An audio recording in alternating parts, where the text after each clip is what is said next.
A priori, on n'y revient plus. L'âge de départ à la retraite sera bien fixé à 64 ans dorénavant en France. La mise en place va être progressive à partir de septembre prochain, malgré les oppositions de ces derniers mois, et la durée de cotisation s'allonge aussi afin de sauver le régime. Mais en parallèle, vous êtes nombreux à vouloir compléter cette retraite d'ores et déjà en investissant pour préparer vos vieux jours. Je suis en plateau avec 3 invités aujourd'hui. Stéphane Cohen, bonjour. Bonjour. Vous êtes présidente d'Alta Profit. En un mot, Alta Profit? Alors, Alta Profit est une société de courtage d'assurance vie en ligne créée il y a un peu plus de 20 ans et qui est aujourd'hui l'un des leaders de la collecte d'épargne en ligne en assurance. Christian Carrega, bonjour. Bonjour. Vous êtes présidente de Préfonds Distribution. C'est quoi Préfonds Distribution en un mot? Préfonds, c'est une vieille institution qui fait de la retraite depuis 60 ans et qui aujourd'hui fait aussi de l'épargne et de la prévoyance.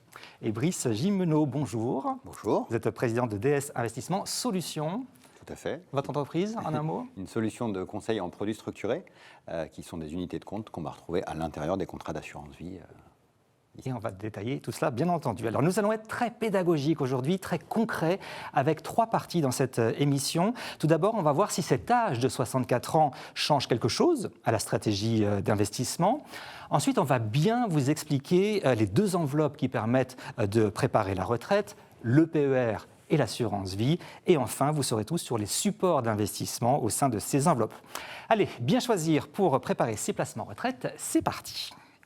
Alors commençons tout d'abord par évoquer 3 raisons d'investir pour préparer sa retraite. L'âge légal à 64 ans. Est-ce que ça change quelque chose finalement dans la stratégie des investisseurs, Stéphane? On aurait aimé que ça change, mais finalement, ça ne va pas avoir un impact considérable sur le montant des pensions. Le fait de passer de l'âge légal de 62 ans à 64 ans, on reste toujours avec un sujet de compensation, de complémentarité des revenus au moment de la retraite. Donc ça, c'est pour le régime par répartition. Pour les dispositifs par capitalisation, c'est 2 ans de plus dans une épargne longue.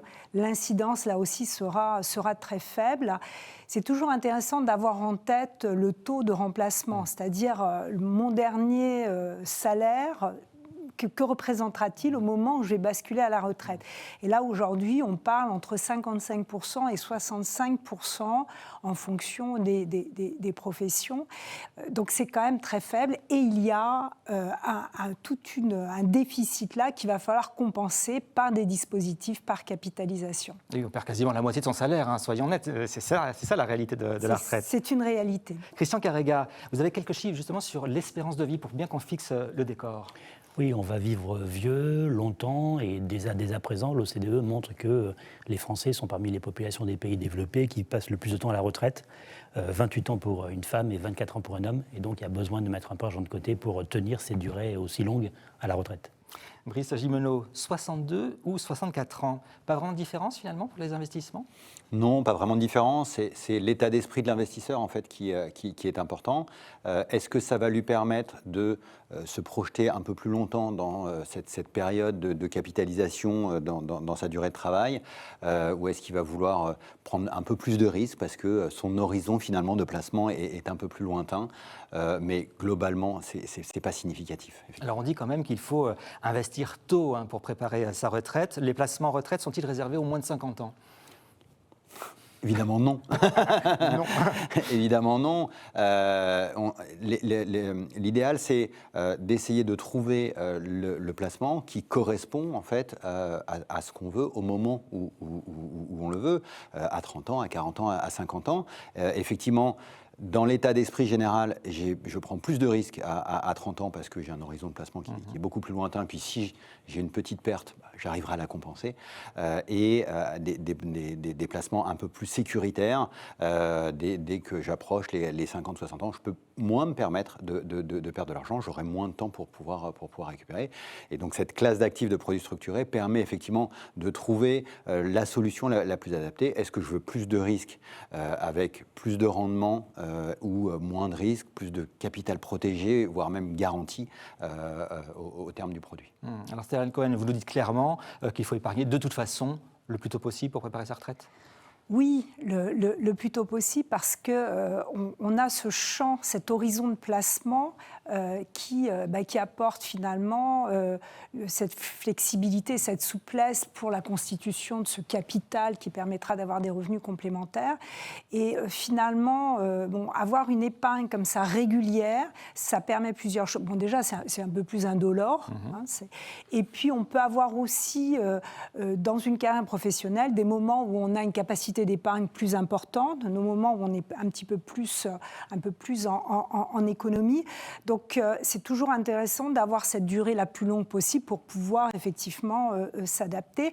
Et enfin, plus le placement a un horizon long, plus on peut se permettre de prendre certains risques sur les marchés, on peut saisir en tout cas des opportunités de marché. Donc oui, plus on démarre tôt et mieux c'est. Et c'est vrai que quand on va démarrer à 55 ans, l'effort d'épargne devra être considérable pour avoir quelque chose de conséquent à 10 ans après.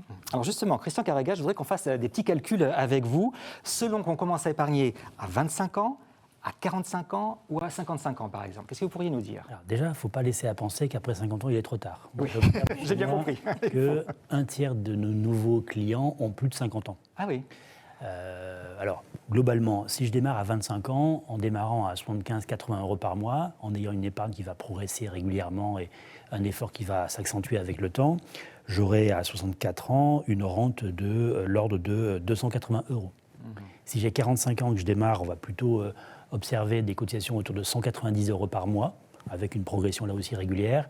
Et à la retraite, à 64 ans, j'aurai une rente de 190 €. Et on sait que cette rente, je vais la toucher pendant 24-25 ans si je suis une femme, une vingtaine d'années si je suis un homme. Et à 55 ans, évidemment, l'effort d'épargne est plus important pour que ça ait du sens. Et donc, si on prend quelqu'un qui démarre autour de 570 € par mois, il va là aussi progresser tous les 5 ans, il va cotiser pendant 9 ans. Et la retraite, la rente, sera de 230 € par mois. Mais là aussi, il va toucher sa retraite pendant 20 ans. Donc, il a épargné 9 ans, il va toucher pendant 20 ans. Donc, c'est plutôt ce qu'on observe aujourd'hui chez nos clients. Alors, une autre raison aussi pour investir sur sa retraite, et c'est très concret, Stéphane, c'est dès aujourd'hui, on optimise sa déclaration d'impôt sur le revenu. Oui, absolument. C'est vrai qu'aujourd'hui, il y a une motivation fiscale à mettre en œuvre un plan d'épargne retraite. Et cette motivation fiscale dans un dispositif qui finalement est assez flexible et qui va s'adapter en fonction de sa situation.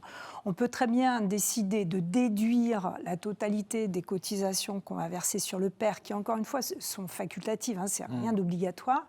On va pouvoir les déduire de son revenu imposable. Donc là, ça a un impact immédiat dès cette année. Ou bien on décide de pas déduire. Et au terme, au moment de la liquidation du plan épargne-retraite, eh bien, deux options aussi. Si on a déduit, eh bien, le capital sera taxé à ce moment-là. Mais là, on a un certain nombre d'astuces qui permettent de réduire la facture fiscale, notamment en fractionnant le capital plutôt que de sortir l'année où on prend sa retraite, où là, on peut avoir des primes qui font monter la tranche d'imposition, donc on peut le fractionner dans le temps. Ou l'autre option, on n'a pas déduit et là, on a la sortie sans fiscalité. Donc ça, c'est sur le capital et autrement, la plus-value est fiscalisée.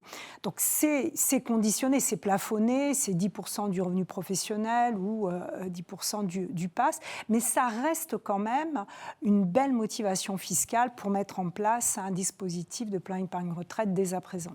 Un mot sur les plafonds, qu'en est-il de la mutualisation des plafonds ? En fait, il faut voir le plafond au niveau du foyer fiscal. Oui. Imaginons que moi j'ai un plafond de 4 000 €, que mon conjoint a un plafond de 10 000, je pourrais décider de cotiser 14 000 € pour pouvoir bénéficier du plafond du foyer fiscal. D'accord. Et puis n'oublions pas qu'on peut remonter sur les années en arrière. Si je n'ai pas utilisé tout mon plafond d'épargne retraite, je peux cumuler jusqu'à 3 années précédentes. Imaginons quelqu'un qui n'a jamais cotisé à l'épargne retraite, qui adhère aujourd'hui, il pourrait finalement verser l'équivalent de 4 fois 10%, donc réduire assez significativement son revenu imposable.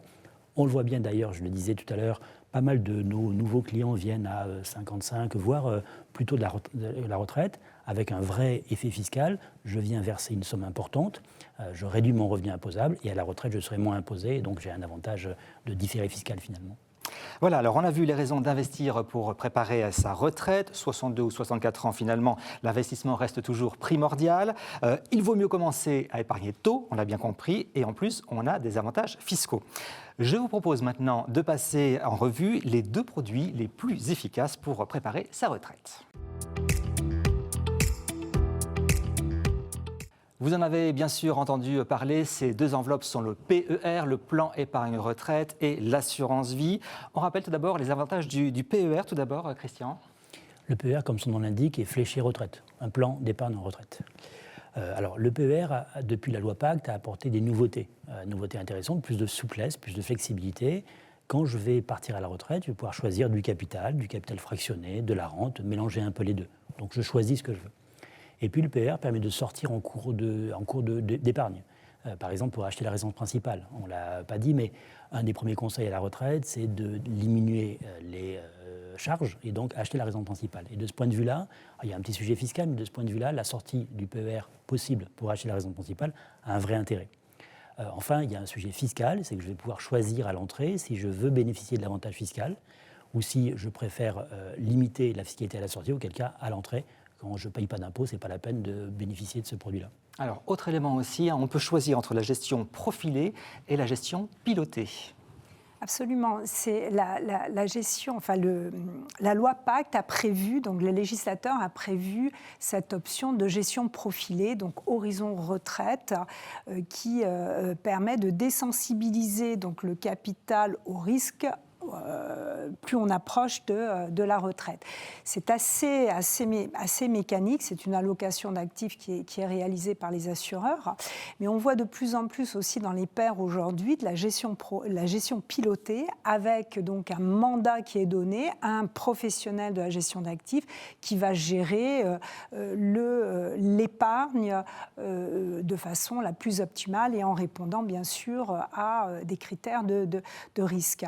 Donc différentes possibilités qui donnent toujours cette flexibilité donc au pair. Et l'assurance vie peut être combinée au PER pour préparer sa retraite. C'est complémentaire, en fait ? Alors, l'assurance vie et le PER sont vraiment 2 dispositifs extrêmement complémentaires. Ils sont très différents, mais très, très complémentaires. Ouais. Comme on le disait précédemment, le PER, c'est fléché retraite. C'est vraiment le produit pour se préparer à un revenu complémentaire. C'est un produit dans lequel on ne peut pas sortir, sauf pour des cas bien particuliers, notamment l'achat de la résidence principale, on en a déjà parlé, ou d'autres conditions. Dès que l'assurance vie reste un dispositif, une enveloppe juridique et fiscale qui reste liquide. On peut sortir de l'assurance vie par les rachats ou bien par une avance. L'assurance vie est un outil qui permet de financer des projets, les études des enfants, l'achat d'une résidence principale ou tout autre projet. Donc il y a une vraie complémentarité entre les deux. Et enfin, l'assurance vie reste quand même l'outil de transmission du patrimoine. C'est peut-être effectivement plus pertinent d'utiliser l'assurance vie dans ce cadre-là. Donc une vraie complémentarité entre les deux. Oui, Christian, pour la transmission pour le conjoint, vaut mieux de l'assurance vie que le PER ? Alors, il n'y a pas de meilleure solution que l'autre, elles correspondent à des situations différentes.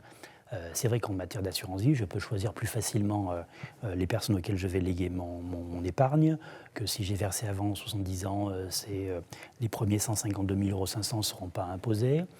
Donc la fiscalité de l'assurance vie, transmission, c'est l'idéal.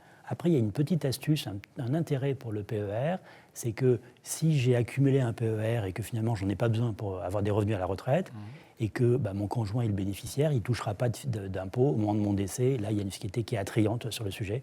Mais voilà, les deux peuvent se combiner assez favorablement. Alors Brice Gimeno, vous arrivez, vous venez en complémentarité des offres gérées dans le PER, c'est ça ? Je viens... En fait, c'est des unités de compte qui sont dans le PER et dans l'assurance vie. C'est-à-dire que le principe, on a évoqué la gestion pilotée. Là, on est en gestion libre et on va choisir en fait ces unités de compte. Donc, on va mettre du fonds en euros, on va mettre des fonds traditionnels et puis on va sélectionner des produits structurés. Ces produits structurés, pour vous donner un exemple, c'est les produits à capital garanti, par exemple. C'est un produit une enveloppe qui va vous permettre de profiter globalement d'une stabilité en fait, des marchés et de vous proposer un coupon qui sera détaché sur le contrat d'assurance vie tous les ans pour venir en complémentarité effectivement de la retraite, pouvoir capter en fait l'évolution du marché. Donc, des unités de compte qui sont à la fois dans l'assurance vie, quel que soit le contrat d'assurance vie, et également dans les PER. On peut les retrouver, on peut les choisir, encore une fois, suivant l'âge, suivant le niveau de risque que je veux sélectionner. Oui, justement, en quoi les fonds structurés répondent à l'objectif des investisseurs vraiment pour préparer leur retraite? Ça répond à l'objectif, encore une fois, suivant le profil de risque de l'investisseur. L'idée, c'est vraiment de s'adapter au profil de risque de l'investisseur. Ce n'est pas parce qu'un investisseur a 55 ans qu'il ne veut pas prendre de risques, ce n'est pas vrai. On en a beaucoup qui disent je ne veux pas des produits comme ça. Ok. On a ce qu'il faut, on va vous faire. Et le principe également du produit structuré, c'est de pouvoir créer une enveloppe pour des montants qui sont minimales. À 50 000 €, on peut créer un produit sur mesure. Donc c'est vraiment très intéressant. Et donc de dire que on va pouvoir donc imaginons quand même quelqu'un qui a 50-55 ans et qui veut pas prendre trop de risques, on va lui créer une enveloppe avec une garantie au capital au terme du placement. Et tous les ans, on va pouvoir lui proposer une rentabilité qui va être aujourd'hui, grâce à l'augmentation des taux, qui va être sur des niveaux entre 6 et 7%. Donc ça peut être très intéressant, bien définir exactement toutes les caractéristiques du produit. Toutes les caractéristiques du produit sont définies en amont, au moment de la souscription. Voilà. Donc on sait exactement où on va, où on pose les pieds et comment ça va se passer pendant toute la durée de vie du produit. Si le client est en adéquation avec ça, alors à ce moment-là, il y a un vrai intérêt à cette classe d'actifs.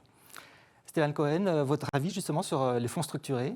Alors, la forte volatilité des marchés à laquelle on retrouve aujourd'hui offre un champ d'opportunités extrêmement intéressant pour les fonds structurés.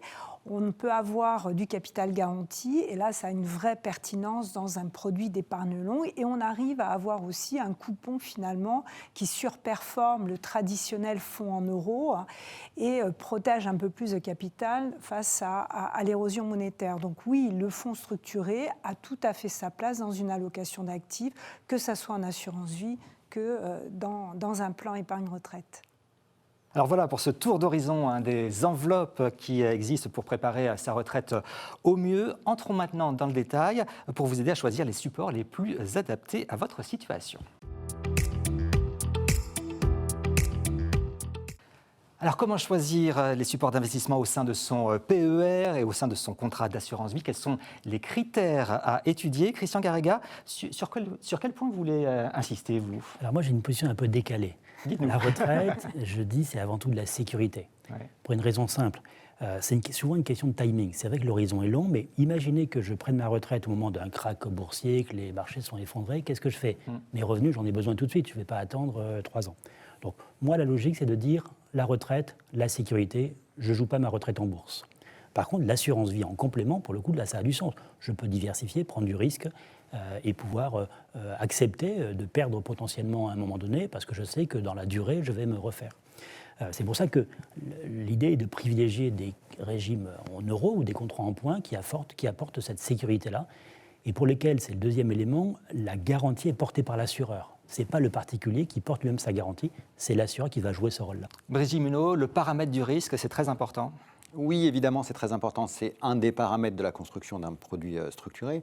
Donc, on va prendre en compte le risque, l'aversion au risque du client, la durée de vie du placement, la rentabilité attendue, la position du marché. On est aujourd'hui sur des marchés qui sont très hauts. Est-ce que vraiment je dois me positionner sur les marchés? Est-ce que je dois me positionner sur une autre classe d'actifs? Voilà, donc tous ces paramètres sont importants et nous, on va calibrer ça pour proposer la solution la plus adaptée à notre client. C'est vrai qu'il y a le risque, mais il y a son appétence au risque. Il faut mesurer cette appétence. C'est vrai que risquer de l'argent pour ces vieux jours où là où tout est important, où ses revenus baissent drastiquement, ça ne se fait pas comme ça. C'est complètement vrai. Il faut vraiment bien se connaître. Ça, c'est absolument indispensable. Il faut bien connaître la sensibilité qu'on peut avoir au risque. C'est-à-dire, voilà, les marchés perdent 10%, comment je vais réagir? Et donc, bien se connaître, ensuite bien mesurer aussi sa culture financière, comment on appréhende des sujets qui peuvent, pour certains épargnants, peuvent paraître complexes. Ça, c'est indispensable. Et c'est en déterminant le profil investisseur que l'on va avoir vraiment une indication sur comment on va réagir face au risque. Et ça, c'est absolument indispensable. Ensuite, il y a toujours cet horizon de placement. Et plus on approche de l'échéance, cette échéance, elle ne doit pas être... on ne doit pas appréhender cette échéance avec la boule au ventre. Vaut mieux pas. Il faut sécuriser effectivement quand on approche de la liquidation des droits à la retraite. Alors, tout au long de sa vie, de la vie du placement, j'avais donc révisé aussi mes choix de support d'investissement. Y a-t-il une recommandation d'allocation type à 30 ans, à 45 ans ou à 55 ans, Brice ? Pas du tout. Pas du tout. Pour moi, c'est clair. Non, on peut pas catégoriser des personnes de leurs investissements par rapport à leur âge. Ouais. C'est juste impossible. Encore une fois, quelqu'un qui a 40 ans, j'ai une personne qui est averse au risque et puis une personne qui a vraiment besoin d'adrénaline et d'investir un peu plus. Donc non, malgré tout, une allocation va être avec des produits allant chercher une rentabilité entre 10 et 15%, on va adresser ces produits effectivement plus facilement à une clientèle qui a entre 30 et 35 ans, avec cette limite à la garantie du capital sur des clients qui arrivent autour de 50 ans. C'est beaucoup plus difficile d'aller voir quelqu'un qui a 20 ans et de lui proposer une garantie du capital avec une rentabilité de 6%. Il va arbitrer plutôt sur un produit à 10-15% avec un peu moins de protection, mais ok, je prends le risque. Christian Carrega, une recommandation selon l'âge, d'après vous ? Alors, on dit souvent quel est le montant de l'épargne que je dois mettre de côté tous les mois pour préparer ma retraite. Globalement, à moins de 40 ans, si j'arrive à mettre 5 à 7% de mes revenus de manière régulière, fléchés pour la retraite, c'est le bon conseil qu'on peut donner. Quand j'ai 40, 45 ans, 50 ans, il faut évidemment augmenter. Mettre 20 € tous les mois pour la retraite à 50 ans, ça n'a pas beaucoup d'intérêt. Et là, on va plutôt dire entre 10 et 15% de ces revenus que je vais épargner régulièrement en vue de la retraite. Voilà les conseils qu'on peut donner en termes de métriques. Stéphane, quel que soit l'âge d'ailleurs, on n'a pas parlé des SCPI, un mot quand même sur ces SCPI, c'est assez intéressant. Alors les SCPI, on peut les trouver à l'intérieur de l'enveloppe paire, Ouais. à l'intérieur de l'assurance vie, mais on peut aussi utiliser la SCPI qu'on va acheter en direct pour se procurer des revenus complémentaires au moment de la retraite. C'est un produit de diversification. Il y a des montages aujourd'hui qui sont assez intéressants avec du démembrement de propriété. Prenons un exemple, j'ai 55 ans, je vais acheter la nue propriété de part de SCPI, un démembrement temporaire sur 10 ans, et à 65 ans, au moment où la nue propriété et l'usufruit se retrouvent, eh bien là, on va avoir des revenus complémentaires et qui viennent vraiment dans un dispositif plus global de préparation de la retraite. Donc c'est intéressant aussi de regarder ce qu'on peut avoir sur de la SCPI, et le marché immobilier a une temporalité différente des marchés financiers. Eh bien voilà, nous arrivons à la fin de cette émission pour préparer au mieux sa retraite. En 2 mots, tiens, si vous aviez un dernier conseil à donner à nos investisseurs qui nous regardent aujourd'hui, qu'est-ce que vous diriez, Brice par exemple ? En 2 mots, je dirais diversification sur Ouais. l'enveloppe. On a vu le PER et l'assurance vie, diversification dans les unités de compte, des fonds traditionnels, des fonds structurés, des fonds en euros, et même dans les fonds structurés, il y a tout un tas de choses à faire. Donc la diversification est importante, et puis s'adresser à des professionnels, c'est vraiment eux qui savent, des conseillers en gestion de patrimoine, qui savent par rapport à la classe d'actifs, choisir le bon profil. Non, diversification et conseil des professionnels. Stéphane Cohen, qu'est-ce que vous diriez ? Effectivement, donc le PER et l'assurance vie aujourd'hui ouvrent un champ des possibles en termes d'allocation d'actifs extrêmement intéressant. Moi, je mettrais un point de vigilance sur les chargements, sur les frais qui sont à l'entrée, les frais pendant la durée de vie du contrat, les frais à la sortie, au moment pour le PER, si on choisit la rente, comment ça se passe et quels sont les frais. Il faut vraiment regarder ça précisément, et aujourd'hui, on trouve des produits sur le marché, notamment sur Internet, avec des frais qui sont assez maîtrisés. Enfin, attention aux frais, aux petites étoiles en bas de page, Absolument. c'est très important. Christian, dernier conseil. On l'a dit, un spécialiste. Ouais. La retraite, c'est une affaire de spécialiste. La complémentarité entre les différentes offres. Après, on a beaucoup parlé de risque. Moi, je dirais garantie. Quelles sont les garanties offertes par l'assureur sur le produit que nous faisons? Encore une fois, la retraite, c'est avant tout des revenus réguliers, sans risque.